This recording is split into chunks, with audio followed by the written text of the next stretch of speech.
자, 히브리서 8장 1절부터 10절까지 다 찾으신 줄 알고 교독하시고 마지막 절 합독합니다. 1절 제가 말씀했습니다. 8장 1절입니다. 지금 우리가 하는 말의 요점은 이러한 대제사장이 우리에게 있다는 것이라. 그는 하늘에서 지극히 크신 이의 보좌 우편에 앉으셨으니 성소와 참 장막에서 섬기는 이시라. 이 장막은 주께서 세우신 것이요 사람이 세운 것이 아니니라. 대제사장마다 제물과 제사드림이 위하여 세운 자니 그러므로 그도 무엇인가 드릴 것이 있어야 할지니라. 예수께서 만일 땅에 계셨더라면 제사장이 되지 않으셨을 것이니 이는 율법을 따라 예물을 드리는 제사장이 있으리라. 그들이 섬기는 것은 하늘에 있는 것의 모형과 그림자라. 모세가 장막을 지으려 할 때에 지시하심을 얻음과 같으니 이르되 삶과 모든 것을 산에서 내게 보이던 본을 따라 지으려 하셨느니라. 그러나 이제 그는 더 아름다운 직분을 얻으셨으니 그는 더 좋은 약속으로 세우신 더 좋은 언약의 직분으로 하시라. 저 첫 언약에 무함하였더라면 둘째 것을 요구할 일이 없으려니와. 그들의 잘못을 지적하여 말씀하시되 주께서 이르시되 볼지어다 날이 이르니 내가 이스라엘 집과 유다 집과 더불어 새 언약을 맺으리라. 또 주께서 이르시되 이 언약은 내가 그들의 열조의 손을 잡고 애굽 땅에서 인도하여 내던 날에 그들과 맺은 언약과 같지 아니하도다. 그들은 내 언약 안에 머물러 있지 아니하므로 내가 그들을 돌보지 아니하였노라 같이 있습니다. 또 주께서 이르시되 그날 후에 내가 이스라엘 집과 맺은 언약은 이것이니 내 법을 그들의 생각에 두고 그들의 마음에 이것을 기록하리라. 나는 그들의 하나님이 되고 그들은 내 백성이 되리라. 아멘. 이것은 하나님의 말씀입니다. 아멘. 자, 오늘은 대제사장이신 예수. 이것이 좀 딱딱하고 어려운 교리설인데 여하튼 좀 쉽게 매우 중요한 주제입니다. 매우 중요한 주제고 예수 믿는다면 이것을 반드시 알고 마음에 새기고 살아가야 하는 그런 중요한 그런 내용입니다. 대제사장이신 예수. 오늘 그 대제사장이신 예수는 어떤 분이실까? 이것이 기독교 신앙의 핵심입니다. 오늘 이야기를 잘 듣고 마음에 새겨야 합니다. 구약에서 하나님께서는 하나님이 직접 다스리시면서 이스라엘 백성들을 선택을 해서 너는 내 백성이라. 이스라엘 백성의 왕이 누굴까요? 하나님이시라. 하나님께서 인도하고 다스리시다. 그랬는데 백성들이 다른 나라에 보니까 인간이 왕이 돼서 다스리는데 뭐가 폼이 나 보여요. 그러니 사사기 시대 때 보면 우리에게 왕을 주소서 뭐 그렇게 선지자들에게 요구하고 하나님께 제사를 드리는 요구를 해요. 그래서 사무엘서에 가면 사무엘에게 하도 왕을 달라고 백성들이 요구하니까 그 인간의 왕을 왜 그렇게 원하냐? 하나님이 우리의 왕인데 너도 왜 그러냐? 백성들이 그래도 이웃 나라 보니까 왕이 있으니 너무 모양나고 좋아요. 그러니 하나님이 그래 그러면 그렇게 원하면 인간 왕을 세워라. 그래서 사무엘이 왕을 세웁니다. 그게 누구냐면 사울이에요. 그때부터 이스라엘 백성은 왕을 세우게 됩니다. 그런데 구약에서는 율법이라는 것을 하나님께서 주시고 그 율법을 잘 이행하면 하나님께서 복을 주시고 반면에 그것을 지키지 않으면 하나님께서 심판하신다. 그것을 약속하셨습니다. 그런데 구약 전체를 보면 이스라엘 백성이 한 번도 그 하나님의 언약을 지킨 사람이 없어요. 그러니까 이스라엘 백성은 어떻게 돼요? 계속 하나님 앞에 두드려 맞고 벌 받는 거예요. 심지어는 노예도 끌려가고요, 망하기도 하고요. 그런데 하나님이 야 이래가지고는 안 되겠다. 내가 나의 백성에게 은혜를 베풀면 되겠다. 그래서 히브리서 10장 12절에 보면 예수 그리스도께서 죄를 위하여 한 영원한 제사를 드리고 하나님 우편에 앉으셨느니라. 예레미야 31장에서 하나님이 뭐라고 예언을 하시냐면 예레미야 선지자를 통해서 내가 새 언약을 세워주겠다. 그 새 언약의 그 제사는 예수님을 통한 제사이다. 자, 오늘 여기에서 옛날에는 그러면 어떻게 죄사함을 받았느냐는 거죠. 옛날 구약시대는. 옛날 구약시대의 죄사함은 어떻게 했냐면 하나님 앞에 내가 죄를 고백하고 하나님께 죄사함의 제사를 드려요. 번제를 드렸어요. 죄사함의 번제. 그러니까 죄사함의 번제를 한번 드리려면 양을 한 마리 태워야 돼요. 그럼 양을 한 마리를 태우려면 양을 깨끗하게 씻고 그것을 각을 떠가지고 잘라가지고 각을 떠가지고 제사장에게 바치면 그 제사를 누가 드릴 수 있냐면 인간은 못 드려요. 보통 사람 못 드리고 제사장이 대신 하나님 앞에 제사를 드려줬어요. 그 제사를 통해서 죄사함을 받고 또 제사장으로부터 말씀을 듣고 집으로 돌아옵니다. 다시는 죄를 짓지 말라. 그런데 돌아오면 또 죄를 짓습니까? 안 짓습니까? 또 죄를 져요. 그러면 또 올라가서 제사를 지내고 이게 반복적으로 그렇게 제사를 드렸다. 이것을 희생제사라 그런다. 언제? 구약시대. 이것이 말이죠. 예수 그리스도가 오심으로 말미암아 그렇게 계속 반복적으로 드렸던 희생제사는 이제 영원히 없어집니다. 예수 그리스도가 십자가에서 우리의 모든 죄를 대신하여 십자가의 희생제물로 돌아가셨기 때문에 우리의 모든 죄는 그 십자가에서 다 사죄가 됐어요. 그러면 우리는 어떻게 그럼 죄사함을 받느냐? 예수님이 십자가에서 돌아가셨다. 내 죄를 대신해서 돌아가셨다.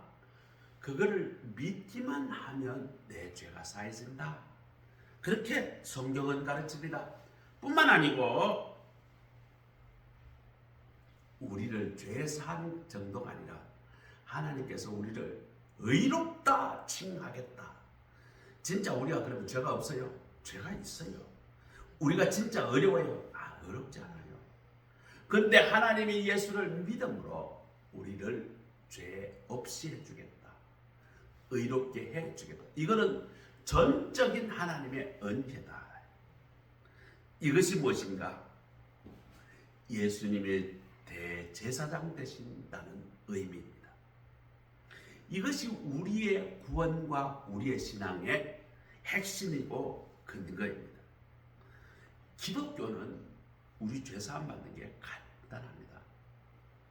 우리가 뭐 크게 어려운 일을 하거나 우리가 뭐 하나님 앞에 엄청나게 큰 공로를 세워야 죄사함을 받거나 의롭게 되는 게 아니라 오늘처럼 예수님은 나의 죄를 대신해서 십자가에 달려 돌아가셨습니다. 이것을 믿고 고백할 때에 내 죄가 다 씻어진다는 거예요. 믿으십니까? 아멘 하셔야 됩니다. 기독교는 구원을 받는 게 어려운 종교가 아니에요. 내가 그것을 믿고 예수님의 말씀대로 살아가야지. 그렇게 하면 구원을 받는 겁니다. 그러면 하나님께서 나아가 내가 의롭지 않지만 의롭다 칭하게 해준다. 그러니까 하나님께서 의롭다고 인정을 해주시겠다는 거예요. 그런데 예수님이 대제사장 되심을 믿지 않으면 어떻게 될까요? 이 효력이 없어집니다. 아니 뭐 예수 뭐까지 이슬람이 예수님을 인정을 하지 않아요. 유대교도 예수를 대제사장으로 인정하지 않습니다. 그런 사람은 예수를 통한 구원이 이루어질까요? 안 이루어질까요? 안 이루어져요. 예수님을 우리의 죄를 대신해서 십자가에서 돌아가셨다. 그러니까 예수님은 우리의 대제사장이시다. 이것을 믿는 사람들에게 예수님은 대제사장이 되시는 거지, 믿도 않는 사람에게는 예수님하고 아무 상관이 없게 되는 것입니다. 오늘 우리는 예수님이 단번에 십자가에서 완전한 희생으로 우리의 영원한 대제사장 되심을 믿고, 우리가 예수님의 대제사장으로 믿게 되면 어떻게 되는가? 하나님과 우리하고 다시 관계가 회복됩니다. 하나님과 관계가 회복되면 어떻게 되는가? 하나님으로부터 오는 그런 무한한 능력을 우리는 소유하게 됩니다. 그 하나님을 그때 보내주시는 분이 누구시다? 성령님을 보내주시다. 이것이 기독교인이 누리는 가장 큰 축복입니다. 자, 다시 정리합니다.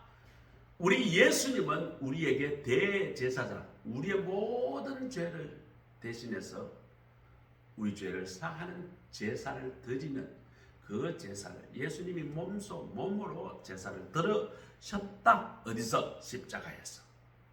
우리는 예수님의 대제사장 되심을 믿고 고백하고 그 예수님의 말씀을 따라 살아가겠다고 결심을 하고 그렇게 살아가는 것이 뭐야? 예수님의 대제사장 되심을 인정하는 것이에요. 그때 나타나는 효과가 뭘까? 우리의 죄사함입니다. 그리고 우리가 의롭게 된다는 것이고, 그렇게 되면 또 어떤 효과가 나타납니까?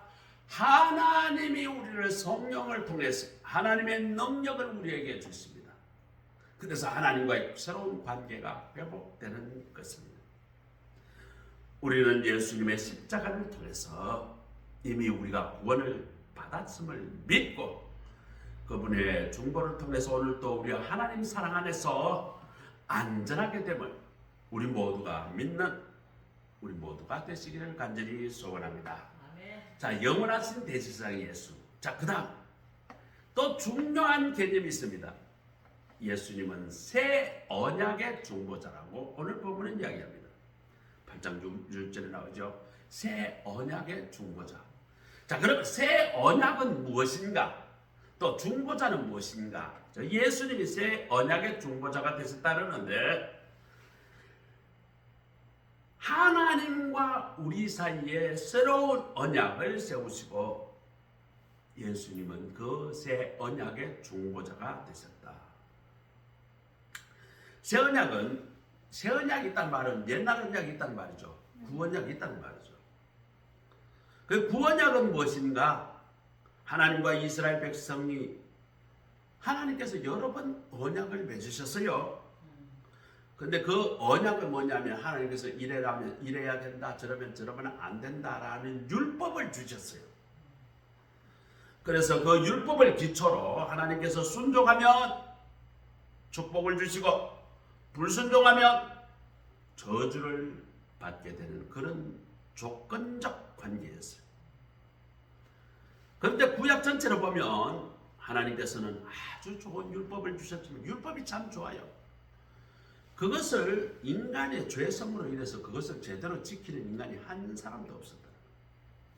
완전히 지킬 수가 없었어요. 그래서 예레미야 31장 매우 중요한 장입니다. 거기에서 새 언약을 주시겠다고 약속하십니다. 그 새 언약의 특징은 무엇인가? 죄를 완전하게 용서해 주시겠다. 매번 그냥 제사를 드려서 용서를 받는 것이 아니라 한 번 왕창 그렇게 죄를 완전하게 용서해 주시겠다. 그리고 하나님은 그들의 하나님이 되고 그들은 하나님의 백성이 되게 해주겠다. 그래서 하나님과 인간 사이의 완전한 관계의 회복을 약속하십니다. 이것이 새 언약이에요. 예수님은 이 새 언약을 세우시기 위하여 이 땅에 오셨습니다. 그리고 우리의 죄를 속죄하기 위하여 새 언약을 이루기 위하여 십자가에 달려 돌아가심으로 새 언약을 완성했습니다. 새 언약에서는 예수님 안에서, 예수님 아니라야 돼요. 예수님하고 상관없으면 이 새 언약 아무 소용 없습니다. 예수님 안에서 우리의 죄가 완전히 용서되어 사라지게 됩니다. 이게 우리 기독교인의 가장 큰 뭐예요? 복이에요. 복. 그리고 하나님으로부터 의롭다 이렇게 인정을 받는, 칭함을 받는 그런 복을 또 누려요. 그래서 예수님을 통해 우리는 하나님의 정죄에서 벗어나고 하나님과 새로운 화목의 관계를 누리게 되는 것입니다. 이 새 언약 안에서 그 다음 중요한 역할을 하는 사람이 누구냐? 하는 분이 누구냐? 성령님이에요. 그 성령님께서 오십니다. 예수님 대신해서 우리에서 오시고 우리 마음에 임하게 됩니다. 그리고 이 성령을 통해서 하나님의 능력을 받아요. 오늘 말이죠. 윤 집사가 저한테 와서 복음성가를 좀 깔아달라고. 하루 종일 복음성가를 듣고 싶다. 그런 마음을 주시는 분이 누구신가? 성령. 찬송가를 좀 깔아달라고 그래요. 요즘 보니까 윤 집사가 성경 어플을 깔아가지고 성경을 듣고 성경을 읽고 있어요. 좋아요. 참 좋습니다. 그런 마음을 주시는 분이 누구신가? 성령님이시죠. 성령님이 오시게 되면 내가 하나님의 뜻에 살고 싶다. 그렇게 살아야 되겠다. 그런 마음이 들고 그렇게 살도록 내게 용기를 주시는 거예요. 친구들이 야야야야 오늘 술 먹고 가지 교회 가지 마라. 그래도 아니야. 내가 가서 교회를 예배드려야 돼. 이런 마음을 주시는 분이 성령님이시라. 예수님은 저 천국에 계시고 하나님은 저 천국에 계시지만 우리는 성령님과 함께 살아가는데 이 성령님이 우리 마음속에 오셔서 우리를 늘 위로하시고 보호하시고 격려하시고 힘을 주시는 것입니다. 그래서 예수님을 통해 우리는 율법의 정죄에서 벗어나고 하나님과의 새로운 화목의 관계가 이루어지는 것입니다. 새 언약 안에서 이제 우리는 예수 그리스도를 통해서 하나님과 직접 소통하는 그런 자격을 예전에는 그러니까 옛 언약상 때 구약에서는 인간이 하나님께 제사를 못 드려요. 하나님 앞에 설 수도 없습니다. 하나님 앞에 서게 되면 죽게 됩니다. 나는 거룩하니 하나님 앞에 거룩한 자 앞에 서면 안 됩니다. 그래서 이스라엘 백성은 하나님을 하나님이라고 부를 수가 없습니다. 그래서 하나님을 하나님이라 부르지 않고 너무 거룩한 이름이니까 그래서 하나님이 여호와라고 부르라고 이름을 지어주셨어요. 그래서 이스라엘 사람들은 하나님이라고 안 부릅니다. 여호와라고 부릅니다. 그런데 우리는 예수 그리스도 안에서 하나님을 마음대로 하나님이라고 부를 수 있어요. 왜요? 하나님은 나의 아버지가 되셨기 때문에. 그렇기 때문에 우리는 기도를 누구에게 해요? 하나님께 해요. 예수 그리스도의 이름으로. 예수 그리스도의 이름을 빌어서 우리가 직접 하나님 앞에 나아갈 수 있습니다.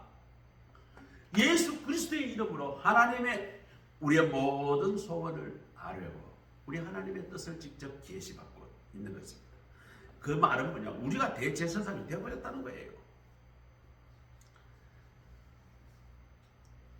예수님은 우리의 새 언약의 중보자 되셨기도 하고 또 지금 또 중보하고 계시. 어디서? 예수님이 어디 계실까요? 하나님 바로 우편 보좌에 앉아 계시다고 성경은 이야기하고 있습니다. 거기서 항상 우리를 위해서 중보 기도를 합니다. 아이고 윤 집사가 지금 마음이 많이 힘드네. 아이고 하나님 우리 윤 집사 저 어려움을 이겨낼 수 있도록 성령님을 통해서 힘을 주세요. 예수님이 끊임없이 우리를 위해서 중보기도합니다. 내 마음이 어렵고 힘들 때에 예수님이 먼저 하시고 우리를 위해서 중보기도 해 주시는 것입니다. 그렇기 때문에요. 우리는 이 세상 살 때 좀 일이 잘못된다 하더라도 불안해하거나 우리가 그렇게 두려움에 빠질 필요가 없습니다. 왜? 하나님이 우리를 도우려고 하시고 그 옆에서 예수님이 중보기도 하고 계시기 때문입니다. 우리는 더 이상 세상이 주는 그 율법의 무거운 짐에 눌려 있을 필요가 없습니다. 예수님을 통해 자유롭게 하나님께 나아갈 수 있습니다. 새 언약의 축복 안에서 우리는 하나님의 자녀로 그분의 은혜와 사랑 안에서 거하는 삶을 살아가는 우리 모두가 되시기를 주님의 이름으로 축복합니다. 아멘. 자, 예수님이 첫 번째 아까 뭐라 그랬죠? 첫 번째 뭐였죠? 영원한 대제사장, 우리의 죄를 대신 지고 돌아가신 분. 그걸 믿기만 하면 우리는 구원을 받고 의롭다 칭함을 받고, 두 번째 예수님 뭐 하신다? 새 언약의 중보자. 새 언약을 우리에게 적용시켜 주시고 지금 또 우리를 힘 주시고 늘 끊임없이 중보 기도해 주시는 분이 누구시다? 예수님. 그렇기 때문에 예수님을 믿는다는 것은 복 중의 복이에요. 자, 그러면 그 예수님은 그 우리를 그렇게 중보하고 있으면 우리는 어떻게 살아가야 하는가 하는 것이죠. 이 예수님의 중보 사역은 우리가 믿음의 여정에서 늘 의지해야 할 커다란 위로와 소망을 우리에게 주십니다. 지금 또 천국에서 아이고 성남소망교회 지금 너무 연약하네. 하나님 우리 성남소망교회 좀 부흥되도록 도와주세요. 예수님이 지금 또 우리 지금 오늘 윤 집사님 또 아파서 못 나오니까 또 자리가 또 성하네, 그죠? 이걸 예수님이 안타까워하시고 지금 또 중보기도 하신다는 것이죠.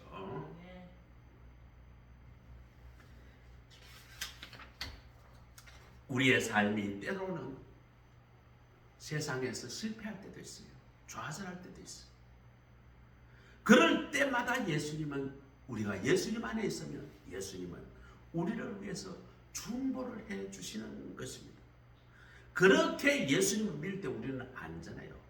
세상이 그렇게 녹록하면 얼마나 살기가 편하겠어요.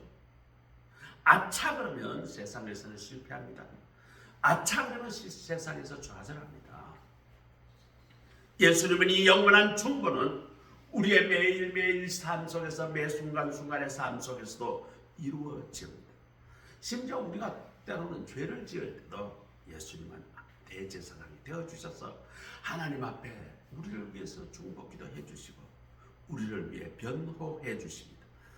요한일서 2장 1절에 보면 만일 누가 죄를 보면 아버지 앞에서 우리에게 대언자가 있으니 곧 의로우신 예수 그리스도시다, 이렇게 말씀하고 선포하고 있습니다.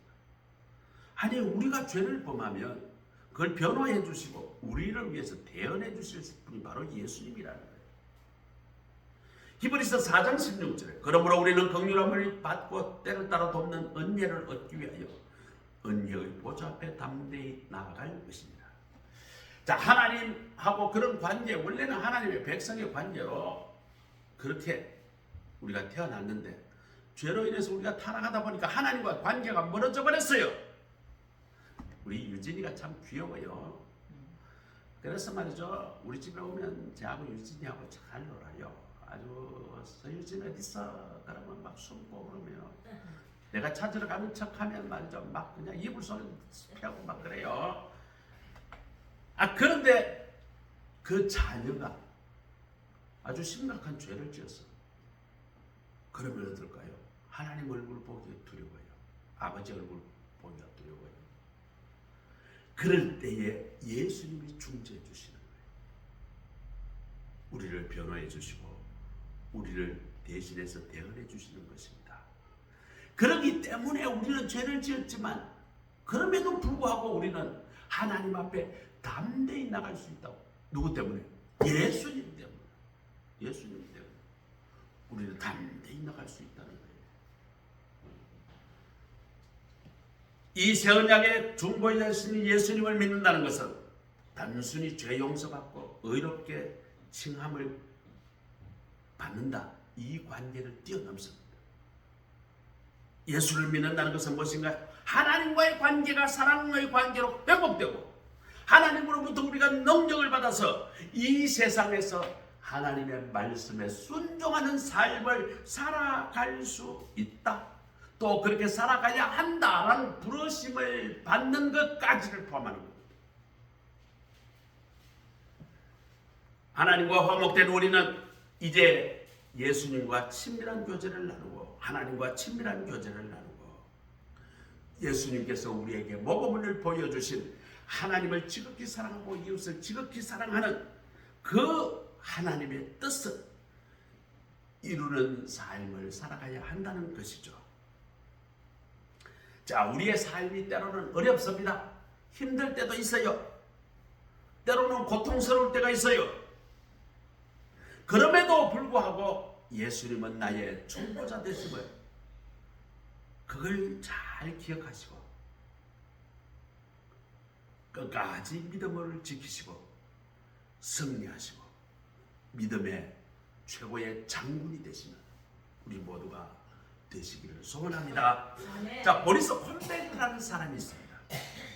이 사람은 스탈린 치하에 독일하고 전쟁 2차 세계대전에서 스탈린 치하에 러시아에서 스탈린이 너무 독재를 하니까 스탈린은 신이 아니다라고 글을 썼다가 이 사람이 체포돼가지고 강제 수용소에 끌려갑니다. 근데 이분이 원래 의사야. 그 수용소 가도 의사니까 가서 뭐랍니까? 환자들을 치료할 수밖에 없어요. 자, 그런데 말이죠. 국가에서 뭐라고 하느냐면 아주 중범죄 짓는 사람은 치료를 적당히 해줘라. 그 다음 아예 치료해가지고 잘 안 낫는 난치병 환자는 치료를 적극적으로 하지 말고 약도 주지 말고 죽도록 내버려 둬라. 이런 명령을 받았어요. 그러니까 치료는 어떻게 될까요? 형식적이 돼요. 거기 오는 사람들은 다 정치범들이니까 뭐 죽어도 뭐 국가에서는 눈도 깜짝 안 하겠죠. 북한에 정치범 수용소 가면 그 사람이 죽는다고 뭐 누가 눈이 깜짝하겠어요? 그냥 죽으면 그냥 계곡에다 그냥 흡하고 묻어버립니다. 그러다 보니까 환자를 치료하는 것이 점점 형식적이게 되고 제대로 치료를 하지도 않아요. 그러다 보니까 내가 도대체 누군가? 나는 이게 지금 뭐 하는 거야? 내가 조금만 치료하면 이 사람 살릴 수 있는데 내가 저 사람 목숨을 그냥 죽도록 방치하네. 나는 그럼 어떤 인간인가? 이러면서 인간성이 점점 파괴되는 것을 느끼게 돼. 나는 인간인가? 짐승인가? 이런 혼란 가운데 빠지게 돼. 그렇다면 내가 도대체 살아서 있을 이유가 뭐인가? 이런 절망에 빠지게 됩니다. 내가 짐승만도 못하다면 이래 살아서 뭘 하냐? 그런 절망에 빠져 있을 때에 어떤 죄수가 한 사람이 보입니다. 그 사람이 정치범 중에 죄가 좀 중한 사람이에요. 그런데 보리스에게 와서 콘펠트에 와서 치료를 요청합니다. 보리스가 대충 형식적으로 치료를 하려고 했는데 이 죄수가 이 환자가 전도를 합니다. 예수를 믿고 천국 갈 준비를 하세요. 하루하루를 하나님과 교제하며 예수님 돌아오시는 그날까지 예수님을 위해 최선을 다해서 이런 전도를 받게 돼요. 그래서 저 사람은 곧 죽을 건데 어떻게 내인데 저런 전도를 하지? 그래서 그 예수 누군데 나를 믿으라고 그러나? 그 환자를 따라서 물어보니까 그 정치범 수용소에 예수를 믿는 사람들이 모여서 예배를 드린다는 거예요. 그래서 한번 찾아가 봤어요. 찾아가 봤는데 정치범 수용소 중 가장 엄중한 죄수들이 모인 곳에서 죄수들이 모여 예배 드리는 거예요. 그 사람들 곧 죽어가는데 얼마나 기쁨으로 찬양하고 큰 소리는 예배 못 드리지만 그래도 말이죠. 할 수 있는 최대한으로 예배를 드리는 모습 발견했습니다.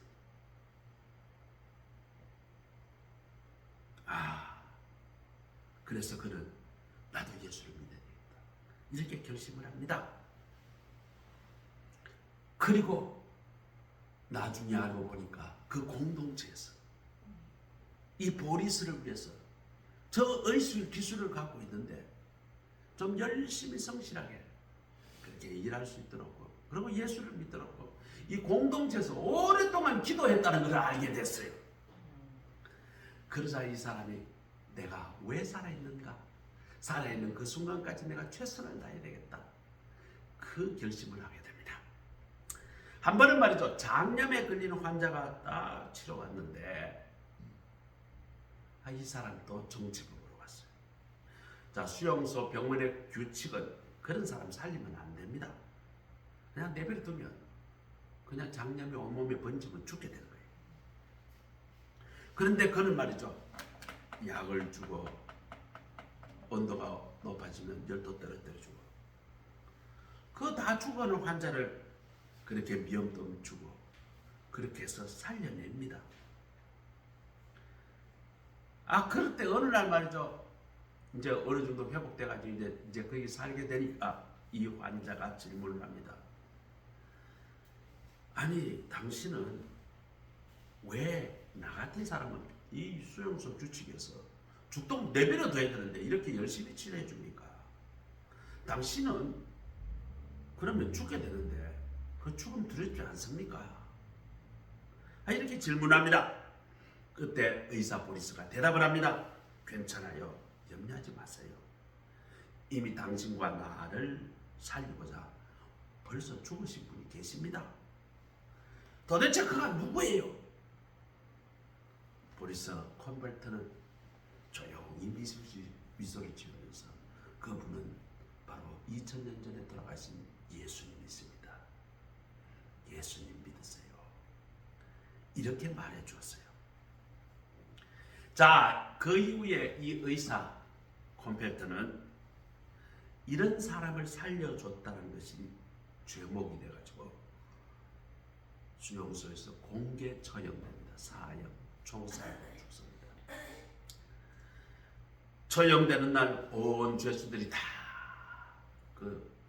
거기에서 줄 서서 거기서 구경을 하고 거기에 간수들이 말이죠. 총을 쏘가지고 콤펠트가 총에 맞아 죽는 모습을 다 보게 됩니다.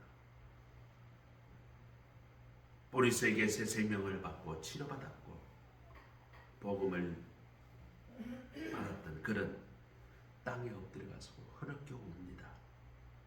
보리스 알겠습니다. 이제 나도 최선을 다해서 예수님을 위해서 살겠습니다. 그리고 그분의 이름을 전하고 주위에 많은 사람에게 예수 믿으라고 복음을 전하겠습니다. 그가 누구일까요? 바로 노벨상을 받았던 알렉산더 솔제니친입니다. 이 솔제니친이 정치범 수용소에 가서 이 예수 믿었던 보리스 콤펠트 때문에 살아났어. 결국 이 알렉산더 솔제니친이 소설을 쓰죠. 그 소설이 노벨 문학상을 받게 됩니다. 그 노벨상 문학상 받은 솔제니친이 결국은 러시아로부터 탈출을 할 수 있게 돼요. 러시아에서도 그 사람 죽이기에는 너무 부담이 컸어. 그래서 솔제니친은 결국 서방으로 넘어와서 미국으로 갑니다. 자, 우리는 이 세상에 살면서 때로는 고난을 받아요. 때로는 어려움에 처해져요. 이것을 이상하게 생각하면 안 됩니다. 왜? 세상은 악하기 때문입니다. 세상의 삶은 고난의 삶 그 자체입니다.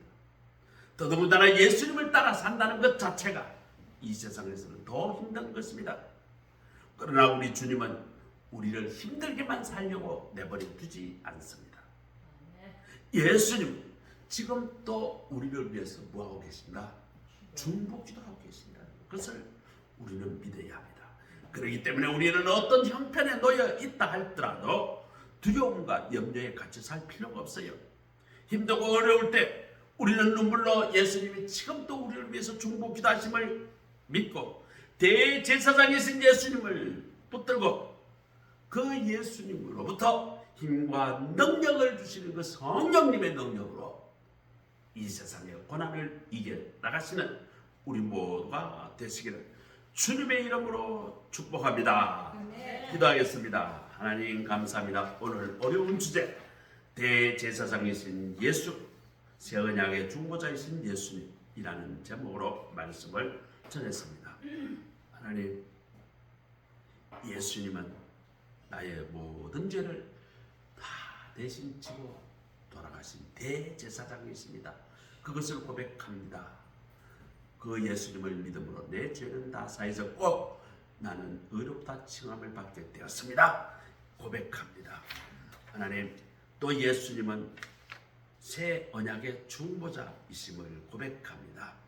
새 언약, 예수님의 새 언약의 핵심이고 그 예수님을 믿음으로 내가 의롭게 되고 죄사함을 받았고 지금 또 예수님은 나를 위하여 중보기도 하시고 우리에게 새 힘을 주시는 그분을 믿고 고백합니다. 예수님께서 보내주신 그 성령님을 통하여 내가 힘을 얻어서 이 세상을 이기며 살아가는 우리 모두가 되게 하옵소서. 예수 그리스도의 이름으로 감사하며 기도드립니다. 아멘. 찬송가 546장입니다. 546장. 이거 외워갔으면 좋을 뻔했는데.